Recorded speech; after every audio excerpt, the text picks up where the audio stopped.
चालू झालं. Good morning विद्यार्थी मित्रों. आज मैं विष्णु प्रभाकर जी का एकांकी सीमा रेखा आपको पाठ के रूप में ले रहा हूँ. ये वीडियो नेटवर्क न होने से थोड़ा विलम्ब हो रहा है, मुझे खेद है.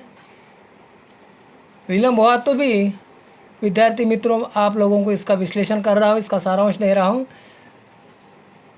क्या सुखी डाली सीमा रेखा ये एकांकी का जो लेखक है विष्णु प्रभाकर, आधुनिक एक महान हिंदी का लेखक है. कई साहित्य विधाएं लिखे हैं, विशेष करके नाटक, एकांकी. क्या इनके एकांकी प्रसिद्ध एकांकियों में से मैं मानव हूँ, समरेखा, विषम रेखा, तीसरा आदमी और सीमा रेखा और टूटते परिवेश है. इनके अनेक प्रस्तुति है. तो विद्यार्थी मित्रों, सीमा रेखा एक एकांकी प्रजातंत्र में जनता, सरकार और प्रशासन के रिश्ते को परिभाषित करने का प्रयत्न है. एकांकी में एक ही परिवार के सदस्यों के पारस्परिक संवादों के द्वारा जनतंत्र के आदर्श और सरकार के चरित्र का उद्घाटन गांधीवादी आदर्श के तर्क से किया गया है. तो कहने का तात्पर्य विद्यार्थी मित्रों, आप एक ही परिवार के घर के जो सदस्य होते हैं, सरकारी मंत्री भी होते हैं, सरकार में भी भाग लेते हैं, अधिकारी भी होते हैं, जनता भी होते हैं, इसका इसमें उल्लेख है. इस एकांकी में अभिनय का अवकाश कम है, घटनाएं अधिक है. आज के युग में जनता, जनप्रतिनिधि और प्रशासन की सीमा रेखा को प्रदर्शित करने का प्रयत्न काफ़ी महत्वपूर्ण है.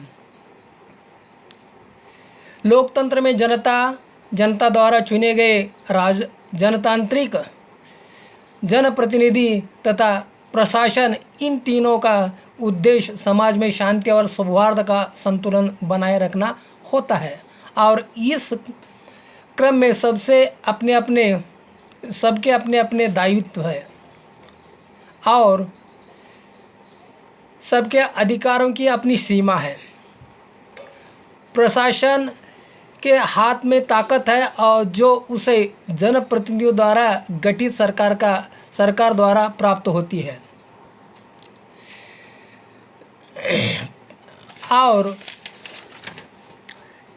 यह एकांकी अपने परिदृश्य के माध्यम से स्थिति सामने लाता है. सत्ता के जन विमुख हो जाने पर प्रशासन भी जन विमुख हो जाता है, जिसके परिणाम स्वरूप शांति और सौहार्द की स्थिति भंग होती है और माहौल हिंसक हो जाता है. हिंसक माहौल चाहे वह जनता की ओर से हो या प्रशासन की ओर से, दुर्भाग्य ही सामने लाता है. तो विद्यार्थी मित्रों, इस सीमा रेखा जो अपनी अपनी जो सीमा होती है परिवार के सदस्यों की, क्या है, वो लांघना नहीं चाहिए. ये रेखा होती है, वो रेखा लांघना नहीं चाहिए. इसमें प्रमुख पात्र है क्या, लक्ष्मी चंद्र. हाँ, वो सबसे बड़ा भाई है. हाँ, सबसे बड़ा भाई है. और शरद चंद्र अन्नपूर्णा का पति है. और सुभाष चंद्र चौथा भाई है, वो जननेता है और सविता का पति भी है. कैप्टन विजय एक अधिकारी है और उमा का पति है. इसमें पात्र लक्ष्मी चंद्र, शरद चंद्र, सुभाष चंद्र, कैप्टन विजय, तारा, अन्नपूर्णा, सविता, उमा, ये एक ही परिवार के भाई और उनकी पत्नियों का ही यहाँ पर चित्रण है. तो विद्यार्थी मित्रों देखिए, ये घर में, एक परिवार में, एक सरकार का हिस्सा है, एक अधिकारी का भी हिस्सा है, एक जनता का हिस्सा है. तो इनमें किस तरह तालमेल हो जाना चाहिए, ये इसका ठीक ढंग से उल्लेख किया गया है। क्या तो कुछ विद्यार्थी बस कर्मचारियों के साथ लड़ते हैं, लड़ने के बाद स्ट्राइक करते हैं, मोर्चा निकालते हैं, आंदोलन छेड़ते हैं, डिपो जाते हैं बस जलाने के लिए। लेकिन विद्यार्थियों के साथ साथ उसके बीच में कुछ असामाजिक तत्वों के लोग आकर घुस के उसको बढ़ावा देते हैं। बढ़ावा देने से ये जो कैप्टन विजय है उसको कानून का सहारा लेना पड़ता है, उनके अधिकार का उपयोग करना पड़ता है और जनता को समझाने की कोशिश करता है, लेकिन जनता नहीं समझती। विशेष करके विद्यार्थी तो अपने जो मांगी है, स्वयं पर जो अन्याय हुआ उसका विरोध कर रहे थे, लेकिन बीच में जो कुछ लोग आकर कुछ उसको बढ़ावा देने का प्रयत्न कर रहे थे वो रोक नहीं पा रहे थे। लेकिन एक अधिकारी को जो करना चाहिए, उसका जो कर्तव्य होता है वो करने का प्रयत्न किया और प्रयत्न करने में क्या है, गोली का आदेश दिया। जब गोली चलाया तो इन्हीं घर का एक छोटा बच्चा वो मृत हुआ, मर गया है। कई लोग घायल हो गए, 5 जवान शहीद हुए हैं और अंत में जब मालूम हो जाता है कि हमारे घर का, हमारे बड़े भाई का बेटा जो है गोली का शिकार हुआ, मर गया है, ये मालूम होने के बाद घर में एक सन्नाटा सा हो जाता है और आपस में एक दूसरे पर क्या है, एक अलग दृष्टि से, भेदभाव की दृष्टि से भी देखा जाता है। लेकिन इस एकांकी में अपना अपना कर्तव्य निभाने के लिए ये सीमा रेखा एक शीर्षक दिया गया है। एक कैप्टन विजय है, उनकी ड्यूटी किया है। जनता क्या है, अपनी मांग पूरा करने के लिए रोड पर आ गई है। जब काबू में नहीं है तो विजय ने क्या है, गोली चलाया है। घर के ही सदस्य, घर के ही लोग मंत्री हैं, कई मीटिंग लेना चाहते हैं, जाना नहीं चाहते ये लोग। सरकार के ओर से कुछ आदेश आना, एक मीटिंग लेके एक निर्णय लेना चाहते हैं, लेकिन ये नहीं होता और वो एक मृत्यु होती है। घर में एक मातम सा छाया होता है, दुख होता है। तो लेखकों को यही कहना है कि भाई चाहे घर हो चाहे और कोई हो, जो जनप्रतिनिधि होते हैं वो अपना कर्तव्य किस तरह निभाना चाहिए। जो समाज होता है अपनी मांगें पूरी करने के लिए किस तरह हिंसक न हो के क्या अहिंसा से अपनी मांगें मांगना चाहिए, ये यहाँ पर उल्लेख है।